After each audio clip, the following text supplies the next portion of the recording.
Eu espero que todos estejam bem. É com muito temor e tremor diante de Deus que eu aceitei o desafio de estar aqui essa noite. E nós somos pegos de surpresa, mas Deus não, né? Deus nunca se surpreende, Ele nos surpreende. E sexta-feira, quando a Viviane me chamou para estar aqui nessa noite, falei, Senhor, e agora? E obrigada, meu amor. E aí eu me lembrei de uma palavra que Deus tinha me dado lá no começo do ano. Para quem não sabe, eu ministro aos professores do Ministério Infantil. E lá no começo do ano, quando nós ainda podíamos nos reunir presencialmente, eu trouxe um estudo no livro de Ruth para o Ministério Infantil. E algumas dos pais e mães que têm crianças aí no ministério podem testemunhar que eles estudaram por um mês o livro de Ruth. E quando eu estava estudando esse livro, para poder dar aula para os professores, Deus falou para mim, você vai ensinar isso na igreja. Eu falei, como assim? Deus falou para mim, olha, você vai ser chamada, e quando você for chamada, você já tem a palavra.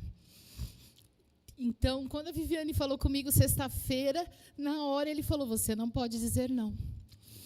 Eu, ai, que medo. E aí amanheci o dia de sábado, nessa luta, na busca do que Deus queria que eu falasse no livro de Ruth. Eu desafio você, meu querido, nessa semana, a ler este livro. Ele é fantástico. Então, tinham vários aspectos para eu falar sobre o livro de Ruth.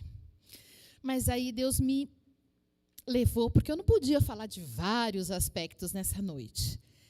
Então, Ele me levou a um problema, a uma questão que o livro de Ruth traz, e que eu quero começar esse momento com essa pergunta para você. Em quem você vai se abrigar quando a crise chegar? Bom, introduzindo esse livro, eu quero dizer para vocês que hoje eu vou falar sobre uma história de amor. Quem gosta aqui de histórias de amor? As mulheres normalmente gostam e os homens também. Olha lá, meu marido também gosta, olha como ele é lindo. Porque nós vivemos uma história de amor, né, querido? Mas, normalmente, eu confesso para vocês que as histórias de amor são as minhas prediletas. Eu amo histórias de amor. Porém, como em toda história de amor, tem um pouquinho de drama. E esse é o problema lá em casa. Eles gostam da história de amor, mas eles não gostam do drama da história de amor. Eu já gosto do drama, eu gosto de chorar. Filme, para mim, se eu não chorar, foi quase bom. Podia ser melhor. Se eu chorasse, é top. Eu sou assim, eu gosto de drama. Mas, porque uma história de amor sem drama não tem graça, né? Vamos olhar para os clássicos aí. Quem já ouviu falar de Romeu e Julieta? Vocês querem história mais dramática que essa? Né? Que Shakespeare escreveu, morre, aí descobre... Bom, é uma loucura, você já deve ter ouvido falar da história de Romeu e Julieta. E entre outras tantas, a história de amor, ela só é boa, ela só se torna conhecida se tiver algum drama. Bom, a nossa história de amor começa com drama. E essa história, ela é registrada no livro de Ruth e começa com um drama familiar. Embora o livro de Ruth leva o nome de Ruth, ele começa contando a história de outra mulher, que era Noemi, que era casada com Elimeleque, e eles moravam em Belém, e tinham 2 filhos, Malom e Quilion.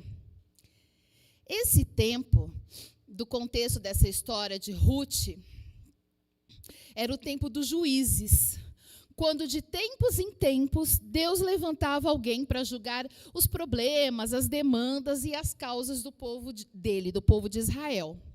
Eles não tinham um líder constante. Esses líderes, eles eram levantados de acordo com essa necessidade. Então, para citar, né, eu estou contextualizando em que momento histórico Ruth foi escrito, né? Então, para contextualizar alguns desses juízes, a gente pode falar de Gideão, de Sansão, apesar do seu fim trágico, ele também foi o juiz. O povo de Deus também foi julgado por uma mulher, que era Débora, que junto com Baraque julgava o povo de Deus. E Samuel, que foi o último e, com certeza, o mais importante dos juízes. Porque aí, depois de Samuel, começa o período dos reis, né, que a gente começa com Saul. Enfim, eu já situei mais ou menos você na história. E esse foi um período muito turbulento da história de Israel.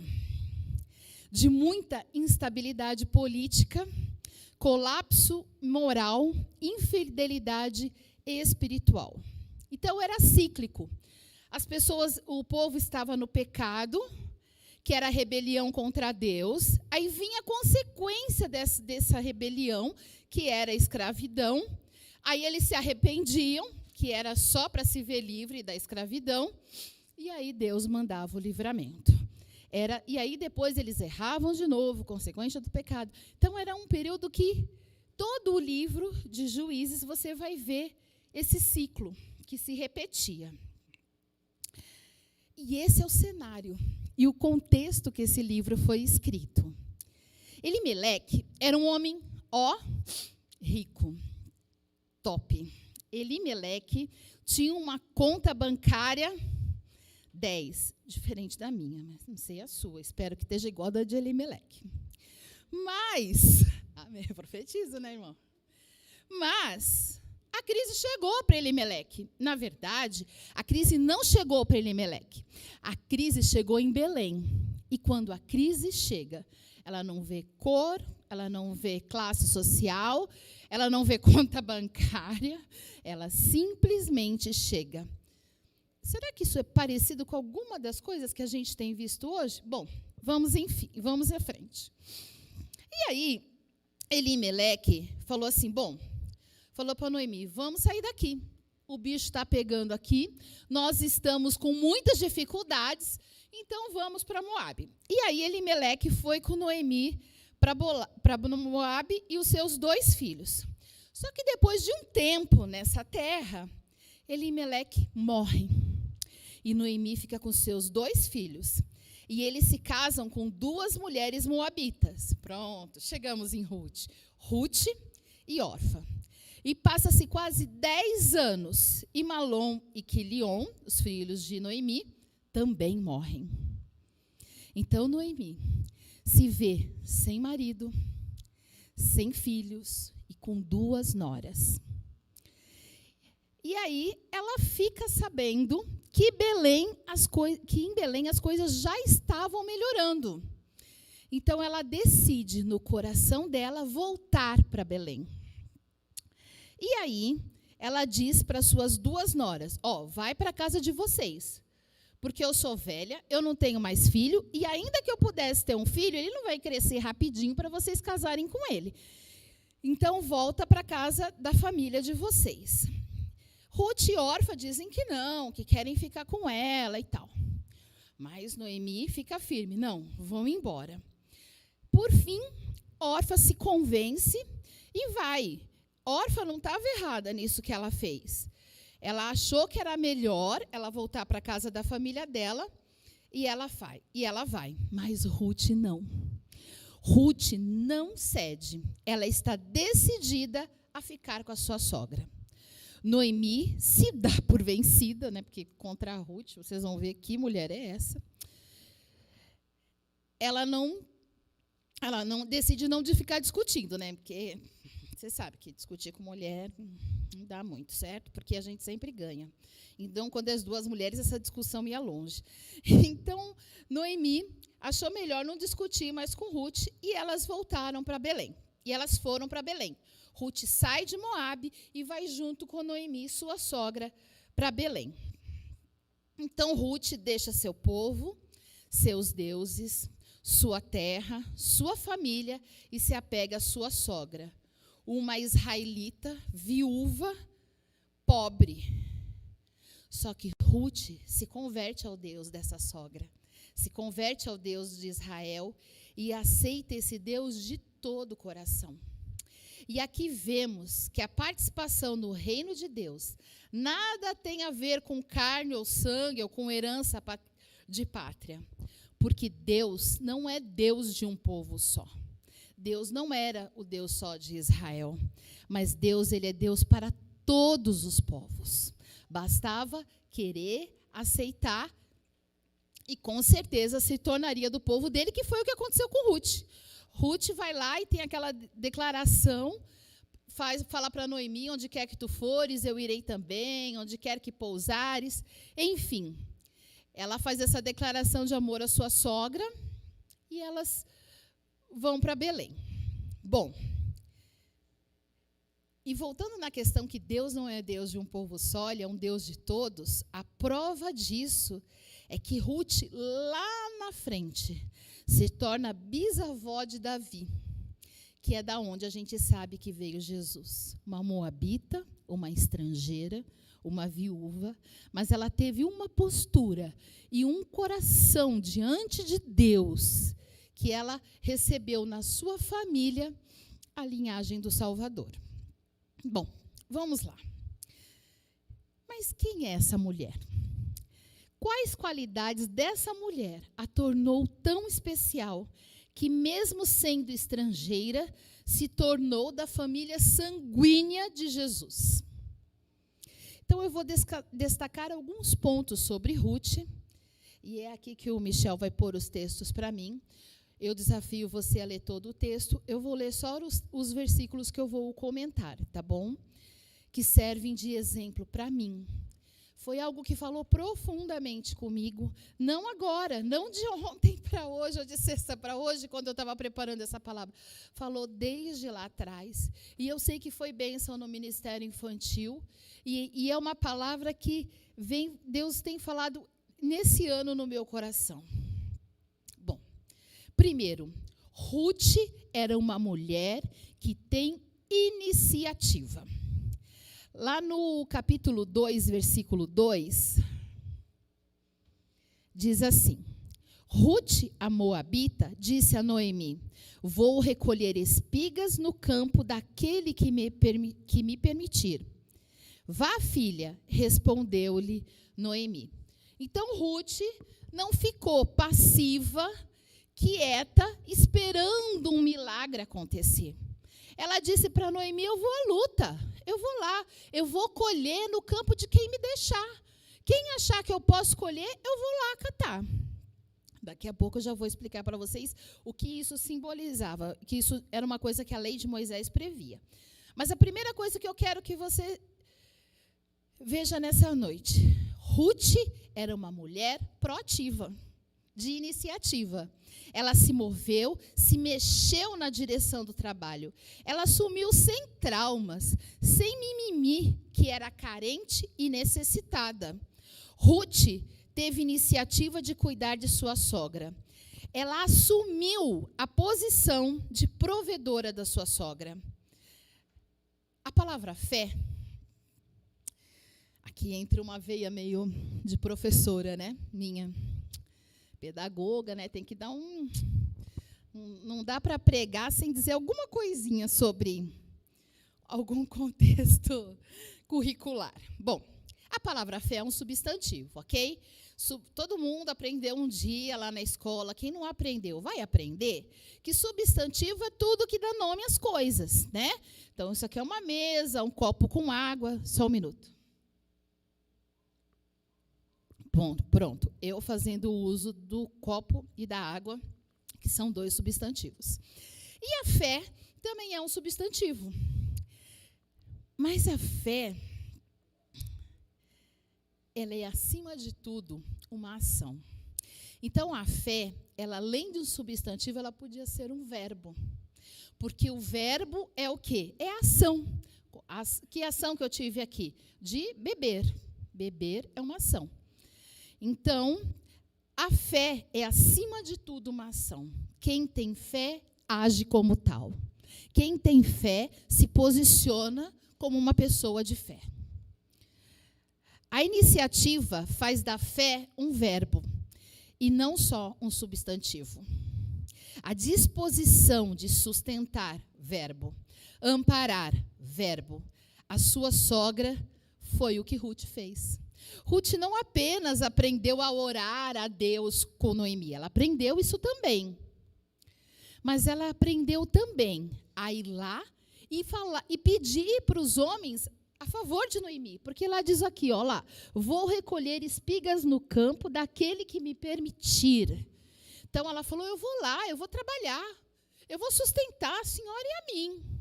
Sem medo, sem mimimi, sem vitimismo. Nós vemos aqui, Ruth, uma mulher sem vitimismo. Ai, coitada de mim, eu sou viúva. Não, fica aí.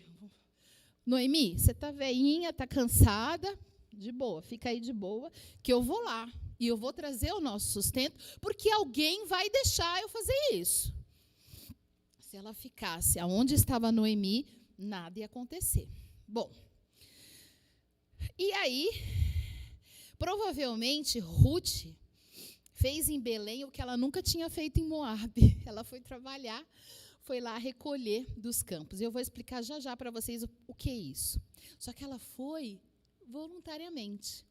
Noemi não pediu isso a ela. Ela nem prometeu isso para Noemi lá fora. Ela foi porque ela quis. Foi uma atitude voluntária, próprio de quem age. Próprio de quem não espera cair do céu. Próprio de quem vai à luta. O que você precisa lutar? Qual é a sua luta? Qual é a sua necessidade? Eu preciso de um emprego novo. Vai para cima, filho. Vai estudar, vai. Eu quando cheguei em Sumaré, aqui cabe um testemunho pessoal. Quando eu cheguei em Sumaré, eu tinha uma faculdade, mas por questões financeiras nessa faculdade eu não tinha diploma, então não tinha faculdade. E aí eu cheguei aqui, tinha umas amigas minhas aí, uma delas está aqui nessa noite, dizia para mim que eu era professora. E eu dizia, mas eu não sou professora, de onde você tirou que eu sou professora? E falava para mim, não é possível você não ser professora. Porque toda a maneira como você fala é de professora. E aí, várias circunstâncias aconteceram e eu fui fazer a faculdade para ser professora. Eu orei, né? Falei, Deus, estão falando isso, né? Eu fui aí num lugar, eu fui lá em Americana uma vez buscar o material do Jesus Transforma. Eu estava na fila, gente, para pegar o material. A mulher do nada vira para mim, a irmã, e fala assim, você é professora, né? Eu falei, nossa, como assim? Como assim? A mulher não me conhece, a mulher nunca me viu, talvez nunca mais vai me ver. Eu sei que ela era da Igreja Batista de Capivari. Não tem nada a ver comigo, nada a ver, nunca nem pisei em Capivari. Como que essa mulher diz que eu sou professora? E aí, essa era a direção de Deus para a minha vida, quando eu cheguei aqui. E, enfim, entre choros e orações, já me formei. E entre processos seletivos e concursos, eu estou entre 10 aprovados já. Mas eu precisei fazer a minha parte. Isso não ia acontecer, não ia cair do céu. Eu precisei estudar. E está ali o meu marido e a minha filha, que são minhas testemunhas do quanto eu estudo. Então, assim como Ruth, você precisa fazer a sua parte. O que você precisa? Tem uma parte que é de Deus. O milagre é de Deus, mas a parte humana é sua. A parte humana aqui de Ruth era ir lá e catar as espigas que caíam. Já vou falar disso. Deixa eu já entrar aqui para poder falar disso. Bom, então Ruth era uma mulher de iniciativa. Primeiro ponto. Segundo ponto, Ruth era uma mulher que não tem medo de correr riscos. Ruth era uma mulher determinada e se dispôs a enfrentar riscos e desafios. desafios. Bom, havia na lei de Moisés uma provisão para os pobres e as viúvas. Os fazendeiros não podiam colher as bordas dos campos. Então, tinha os campos, e o que caía para fora desse campo, o fazendeiro não podia colher. Quem colhia eram os pobres e as viúvas. Então, isso daí já era uma coisa prevista lá na lei de Moisés, que está lá em Deuteronômio. Então, eles deveriam deixar essas áreas para os pobres respigar. Contudo, no tempo dos juízes, nem todos eram bem-vindos para colher ou respigar. Ruth, porém, não ficou cogitando a possibilidade de ser rejeitada. Ela não aceitou a decretação da derrota antecipadamente. Ela não deixou-se desanimar sem tentar. Mesmo sendo pobre e estrangeira, ela saiu à luta, correu riscos e não teve medo de fracassar. O exemplo de Ruth nos ensina que o enfrentamento da crise e não a fuga delas é o caminho para a vitória. Se você tem uma crise, se você tem um problema ou uma necessidade, não adianta fugir. Eu sempre ouvi uma coisa que me irritava, né? Olha, não adianta você ir para lá porque a sua cabeça vai com você. E é verdade. A única maneira de eu resolver uma crise é eu olhá-la nos olhos e a luta. Talvez ela fracassasse na primeira vez? Talvez. Na segunda, na terceira. Mas uma hora ia dar certo. Uma hora ela ia conseguir. É que nem concurso público. Você passa anos tentando e não consegue. De repente, você consegue um monte. E aí você pode escolher. Mas você tem que tentar. Dificilmente é da primeira vez que você consegue. Na tentativa de erro e acerto, você tem que tentar. E aí, Ruth era uma mulher que não teve medo de correr riscos e nem desafios. Terceiro ponto. Ruth era uma mulher humilde. Esse aí é o versículo 7, Michel, do capítulo 2 de Ruth, que diz assim: Ela me pediu que a deixasse recolher e juntar espigas entre os feixes após os ceifeiros. Ela chegou cedo e está de pé até agora. Só sentou-se um pouco no abrigo. Então, aqui eu vejo uma Ruth que não exige, ela pede. Ela não reivindica direitos, ela suplica favor. Ela é humilde. Assumiu sua condição de pobre e necessitada e pediu ajuda. Não tem nenhum problema, nenhuma vergonha em pedir ajuda, seja por que motivo for. Aqui o motivo de Ruth era financeiro, mas muitas vezes o nosso motivo é emocional, é espiritual. A gente não está bem. Às vezes você aí de casa não está bem e fica pensando, não vou pedir ajuda não. Olha lá, o outro é pior que eu. Ore, Deus mostra a direção de alguém de confiança a quem você pode pedir ajuda. Então, ela é humilde e assumiu a sua condição. Nenhum trabalho honesto deve causar em nós vergonha. Nenhum trabalho honesto. É aqui que eu vou falar de você. Eu falei para o meu que eu ia falar dele na mensagem. É aqui. Porque quem conhece meu marido sabe que ele é humilde, né?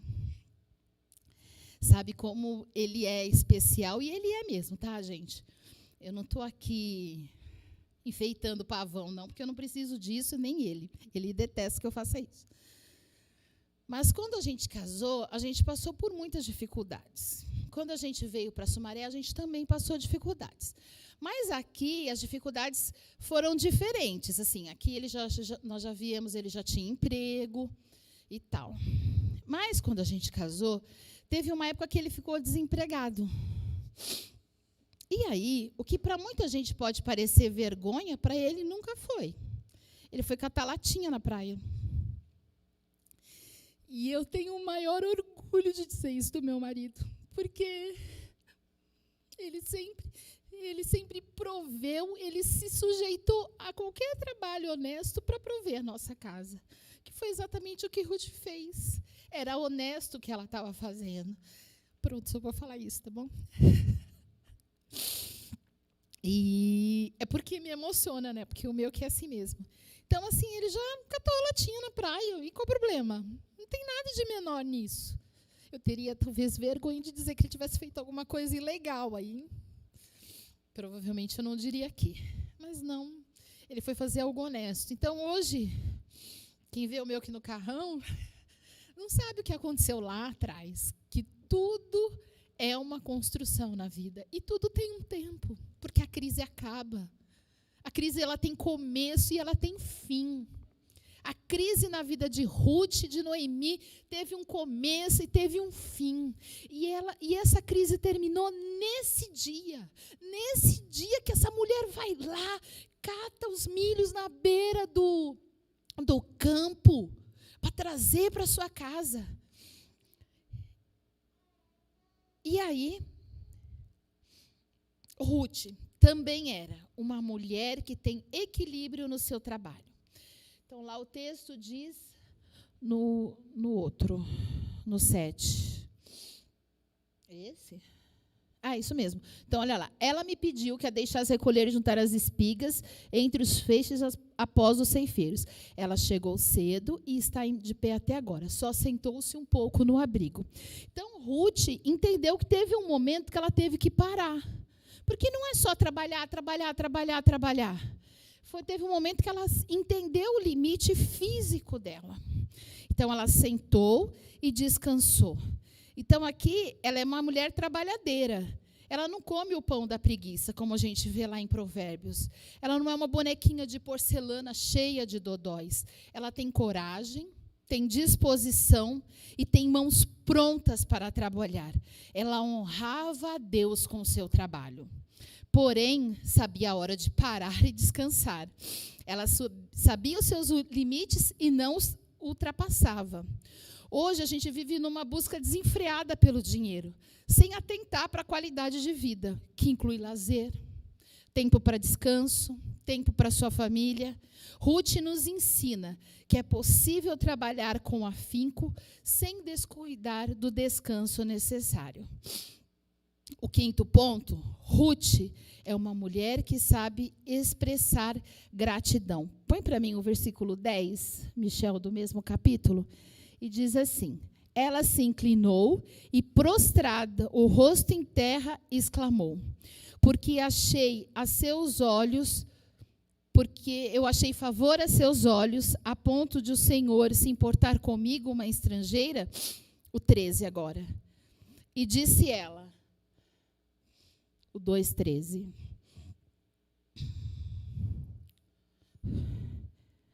E disse ela: continue eu a ser bem acolhida, meu Senhor. O Senhor me deu ânimo e encorajou a sua serva.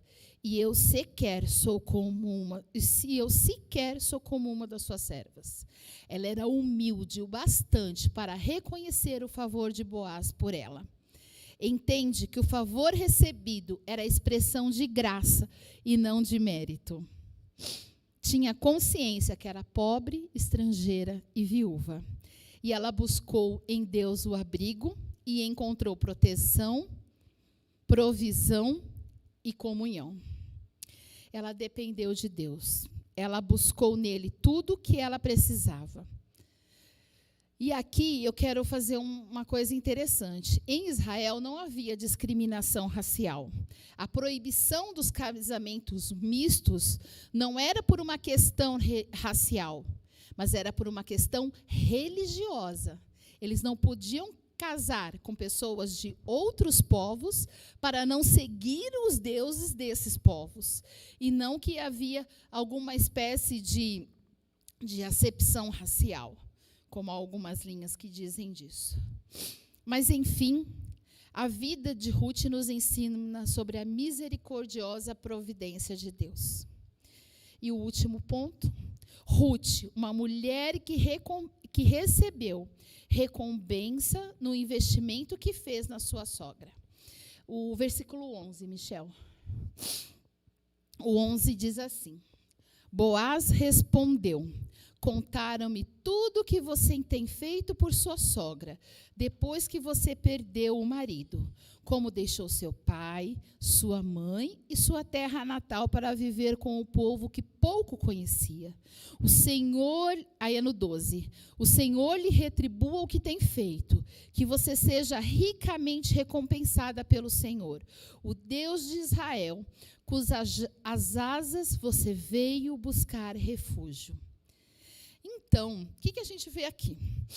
Que quando Boaz chega para falar com Ruth, ele já conhecia ela. A fama de Ruth chegou antes dela, né? Porque o que ela tinha feito por Noemi, todo mundo já sabia. E os servos de Boaz, porque Boaz pergunta, né, lá no texto, quem é essa mulher? E ele fala, olha, ela veio de Moabe com a sua sogra e tem feito isso, e ela pediu para catar. E, enfim, e aí Boaz ficou muito impressionado. O bem que você faz aos outros volta para você mesmo. O que você planta, você colhe. O casamento de Ruth, e aí a gente vai ver que Ruth se casa com Boaz, eu vou fechar essa história. Casamento, e aí que eu falei que era uma história de amor. O casamento de Ruth com Boaz em Belém foi pavimentado, foi introduzido pelo que Ruth fez a Noemi lá em Moabe, lá na terra estrangeira. A lei da semeadura e da colheita é uma lei universal, que se aplica a todos, em todos os tempos e em todos os lugares. A Bíblia diz, no Salmo 126, 5 e 6, quem semeia com lágrimas, com júbilo voltará trazendo seus feixes. Muitas vezes é muito difícil semear. A Bíblia já diz que era difícil. Mas quem semeia chorando, vai trazer o feixe com alegria, com júbilo. Lá em 2 Coríntios 9, 6, diz que quem semeia com fartura, com abundância ceifará. Nós precisamos aprender a semear na vida dos outros. Tem parte que é pão e tem parte que é semente. E isso não se aplica só às coisas materiais, mas aqui eu vou falar das coisas materiais.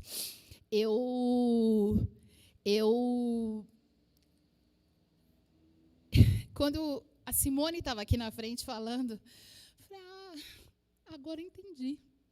Por que isso daí faz parte? Você acha que está ganhando pouco? Semeie mais.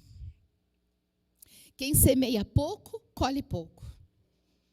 De tudo que vier a sua mão. Eu estou falando com você também que está aí, que não vem à igreja, mas que dizima, que oferta. 30% da nossa igreja só tem dizimado. Cadê os outros 70%? Cadê os outros 70%? Não é possível que essas pessoas, 70% da igreja está desempregada. Eu não acredito nisso. Houve um tempo da minha vida que eu não poderia dizer isso aqui. Porque eu não dizimava também. Mas desde que Deus fez toda uma revolução financeira na minha vida, esse é um compromisso que eu tenho com Ele. Eu dizimo, e eu não estou falando isso para meu agradecimento. É só por causa da palavra que a Simone tinha dito aqui. Se a Simone não tivesse dito aquilo, eu não diria isso de forma alguma. Mas eu posso dizer porque eu não recebo nenhum dinheiro da igreja. Eu estou aqui voluntariamente, a Viviane me chamou e eu estou aqui. Eu não sou obreira, eu não tenho salário, eu não recebo nada da igreja. Então, eu posso falar bem à vontade. Quem paga meu salário são os prefeitos, para quem eu trabalho, nas escolas que eu trabalho. Então, eu posso falar isso tranquilamente aqui, porque eu não estou falando do meu salário. Eu não estou falando do dinheiro que vai vir para mim. Eu estou falando do dinheiro que vai vir para a obra de Deus. Vai pagar, pastor? Vai pagar a luz, vai pagar a limpeza do seu banco que você chegou aí, estava limpinho, arrumadinho, né? Então, alguém tem que fazer isso. O banheiro lá, você já usou? Está limpinho. Eu fui lá antes de vir aqui. Está limpinho. Alguém tem que pagar isso. Então, assim, tudo que a gente faz tem um custo. Eu não acredito que 70% da igreja esteja desempregada, que não possa dizimar. Mas eu estou precisando de um trabalho melhor. Então, dizime. Eu estou precisando ganhar mais. Dizime. você vai ver o milagre que acontece. E além de dizimar, semeie na vida dos outros. Deus tem me dado essa oportunidade. E é de milagre em milagre. De milagre em milagre. Quando eu acho que, nossa, esse mês apertou, falo, oi? Né? Então, assim, eu não estou falando isso para a minha glória, gente. Porque toda a glória, ela é de Deus. Toda. Nenhuma é para mim. Nem para o meu marido, nem para a minha família. Porque nós não fazemos isso para nos engrandecer ou para a gente ser melhor do que você. A gente faz a nossa obrigação. É obrigação, sim. Porque Deus tem nos dado tanto. Por que eu não vou dar um pouquinho do que Deus tem me dado para o outro? Ou dizimar dentro da casa de Deus? Isso é obrigação, sim. Porque Deus tem nos dado tanto. Deus tem sido tão bom. Você tem roupa, você tem tido comida. Quantas pessoas passaram tantas necessidades nesse tempo? Ah, Silvia, mas eu estou com muita necessidade. Então, vem conversar. Vamos. Eu acredito numa igreja que se ajuda. Se você precisa de ajuda, peça ajuda. Tem uma diretoria extremamente séria, que pode ir atrás de irmãos que possam ajudar. Eu não quero te expor a sua vida, nem quero que você se exponha, de forma alguma. Gente, eu estou falando coisa aqui que eu não costumo falar, e na internet ainda, mas amém. Mas, enfim, aquele que semeia pouco, colhe pouco. E aqui eu tinha dado um outro exemplo, eu acabei falando de coisas materiais, mas ações também, sabia? Quem perdoa é perdoado. Quem elogia é elogiado. Você gosta de elogio? Quem não gosta? Eu gosto. Pergunto para o meu, às vezes a gente tem que perguntar, né? Com o marido a gente tem que arrancar, às vezes, o elogio.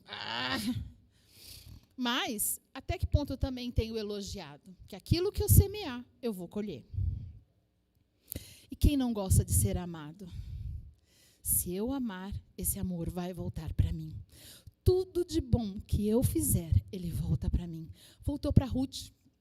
Ruth abençoou a sua sogra, seguiu com a sua sogra e ela foi muito abençoada. Você sabe por quê? Sabe o que aconteceu? Enfim, Ruth deu de sua pobreza à sua sogra. Ela semeou do pouco que ela tinha na vida na vida da sua sogra. E Deus multiplicou a sua sementeira. Ninguém é tão pobre que não possa semear na vida das pessoas. A Bíblia diz que a alma generosa prosperará. Quanto mais você dá, mais você tem para dar. Quando você retém mais do que é justo, isso é pura perda. Quando você acumula mais do que você pode usar, seus tesouros são entregues à traça e à ferrugem. Enfim, quem era a Ruth? Ruth era uma mulher com iniciativa, uma mulher que não tinha medo de correr riscos, uma mulher humilde, uma mulher que tinha equilíbrio no seu trabalho, uma mulher que sabe expressar gratidão e uma mulher que recebeu a recompensa no investimento que ela fez na vida da sua sogra. Sabe por quê? Porque aí Boaz olhou para ela e disse, uau, essa é a mulher que eu quero casar. E aí ele se casa com Ruth. E Boaz era muito rico. E aí, quando a história de Ruth muda, né? Porque aí ela casou com um homem rico agora. Boaz era dono de muitos campos. Ela ainda assim não se esqueceu da sua sogra. Ela casa com Boaz, fica rica. E a riqueza dela é junto com a sua sogra. Ela jamais se esqueceu daquele compromisso lá atrás que ela fez. E aí depois, ela tem um filho. E o texto diz que as mulheres diziam assim para Noemi, Ruth, te é melhor do que 7 filhos. E ela, olha só, você tem um filho, você saiu daqui. Noemi tinha saído de Belém, casada e com 2 filhos. Volta com uma mulher sem mais nada. E aí, Ruth casa com Boaz. Fica rica. Tem toda uma questão lá da lei de Moisés que tem nesse texto, sobre o remidor, enfim. E aí elas ficam ricas. e ela tem um filho, e o texto diz que as mesmas mulheres diziam, olha, você não tinha nada, agora você tem um filho. E Ruth te é melhor do que 7 filhos. Então, esse livro nos mostra, esse livro que conta essa linda história de amor, um livro que começa com 3 mortes, termina com um casamento, com um nascimento, de uma história que mudou, de uma história que virou. O Deus de Ruth é o Deus que está aqui. O Deus de Ruth é o Deus que trouxe você. O Deus que pode mudar aquilo que precisa ser mudado na sua vida. Apenas em um dia, a história daquelas 2 mulheres tão sofridas, entre aspas, o que eu vou dizer agora, desgraçadas, sem graça, vira em um dia e elas se tornam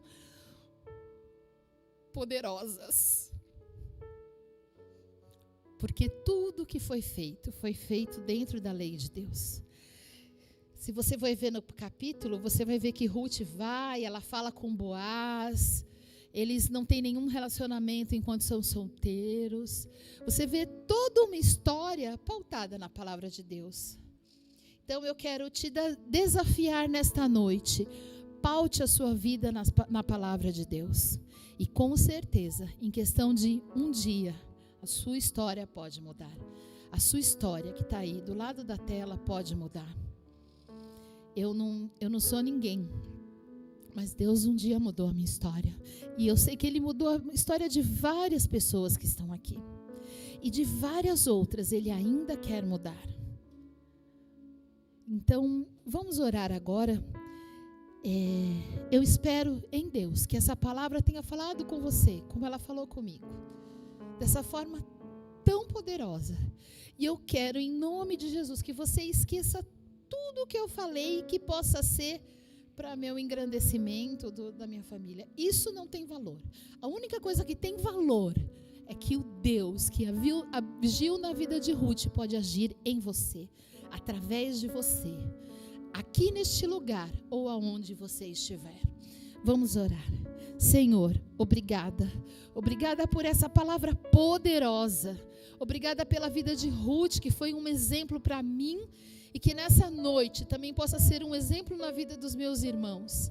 Em nome de Jesus, que o Senhor mude a história daquele que precisa ser mudada. Tu conheces, Deus, as tristezas, as dores, as necessidades. Eu não conheço. Eu não sei, Senhor, quais são. Mas Tu conheces, e o Senhor vê o que eu não vejo. Assim como o Senhor mudou a vida de Ruth, o Senhor mudou a minha vida, o Senhor pode mudar a vida de muitos outros aqui nesta noite. Louvado seja o Teu nome, porque nós temos o Deus Todo-Poderoso conosco, e que mesmo em meio a um momento tão difícil da vida, pode mudar qualquer história. Enche a minha vida e a vida dos meus irmãos da Tua presença, porque com certeza é isso que faz a diferença. Amém, querido?